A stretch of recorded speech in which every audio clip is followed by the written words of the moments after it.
The woman caught on camera physically attacking a black teenager and falsely accusing him of stealing her cell phone has been arrested in California. It happened last night. You might remember this video. Miya Ponsetto approached 14-year-old Keyon Harrold Jr. at a New York City hotel last month, accusing him of stealing her phone.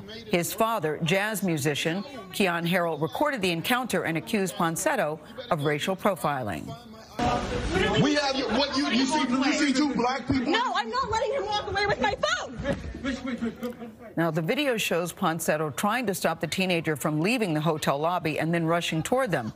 Hotel surveillance video shows the 22-year-old woman tackling Keyon Jr. Now, he never had the phone. It turned up several minutes later at the hotel. New York City detectives went to California yesterday to coordinate Ponsetto's arrest in connection with the confrontation. She was contacted at a traffic stop in Ventura County near Los Angeles. Officials say that police had to pull her out of the car when she refused to get out. Now, in an exclusive interview, we had just done that interview yesterday afternoon. Her lawyer spoke with us before she was arrested. They told us that NYPD had not yet contacted them.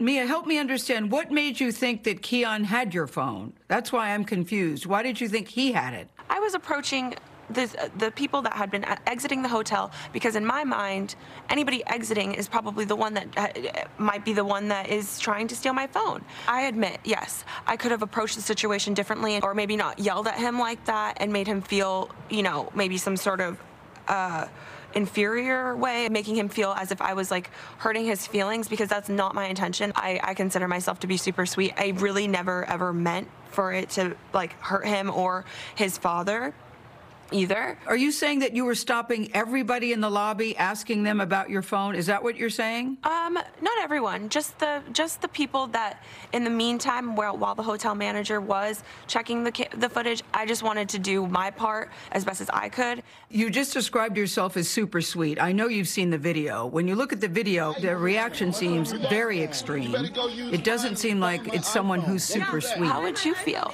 if you were alone in New York and you know, you're going to spend time with your family during the holidays, and you lose the one thing that gets stolen from you that has all of the access to the only way that you're able to get back home? I just don't think I would randomly attack people, is what I'm saying to you. I know you said you could have handled it better, but I just don't think I would randomly attack people in the manner in which you did. What do you think when you look at that video? You're standing there in your leggings and your flip-flops, and it looks like you're just going nuts, for lack of a better word. No, I'm not letting him walk away with my phone.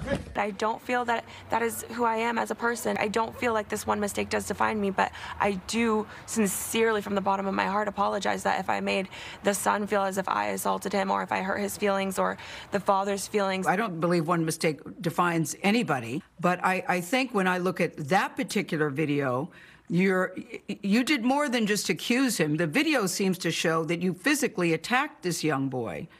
You do see that too, right? But at the end of the day, the dad did end up like slamming me to the ground and pulling my hair and throwing me and dragging me across the ground. So I will say that. Yeah, but I think, you know, the video we saw, it looked like you had just attacked his son. Yeah, the footage shows me attacking his son. Of attacking him how? Yelling at him? Yes. Okay, I apologize. Can we move on? I know you're saying I don't need to, I just want to apologize, but I do think that there should be some context to your actions that day. Okay, so basically I'm a 22-year-old girl. Racism how is one girl accusing a guy about a phone a crime? Where is the context in that? Miya, what is the deeper Miya, story it's here? not, that's not the problem. You have to at least understand your actions that day. You seem to have attacked this little boy, this young boy, this teenager. You seem to have attacked this teenager about the phone, and then it turned out he didn't even have your phone. That's the thing. I mean, you're saying, look, I'm 22 years old. You're 22 years old, but you are old enough to know better. So I will say you're 22. I get it. Enough. The hotel did have my phone.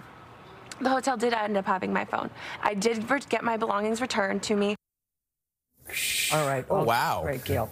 Enough. That was my favorite part. Enough. Now, the Harrold family's lawyer released a statement last night. They said this is not about an apology from someone who until a few days ago was claiming she did nothing wrong and, in fact, alleged that Keyon Harrold Sr. had assaulted her, someone who targeted a 14-year-old black teenager because of the color of his skin. We'll have more of our interview with Miss Miya Ponsetto on Monday. You know, I actually felt for the attorney there who was really trying to help her. And then, you know, when she interjected, Miya would get upset about that. She insisted that she's not racial profiling. She has an explanation about that. And, you know, it was reported that an Uber driver returned the phone. She says that's not true. So she wanted to make an apology, but as I said to her in the interview, I'm not sure you're helping yourself here. Well, the point is, he didn't have her phone. No, he did not. And? He did not. Interesting choice of hat, by the way. Yeah. Also, the point is the video footage is pretty clear, and she doesn't seem quite ready to acknowledge what it shows. Her lawyer, Sharon, sitting by her side, tried to help her. It's interesting you would point out the hat because Sharon said, you know, you might want to remove that hat. And she refused to do that, too. So it was an interesting afternoon. And at the time, you know, I said, have NYPD been in touch with you? They had not. So it was interesting that right after that interview, that she was stopped and then arrested. Well, she said she didn't understand why it's a crime. Well, she might learn now. Yeah. Okay. It's a very sad story, though. Really, it is a very sad story. I think something sad about her and the fact that the trauma that she put forth.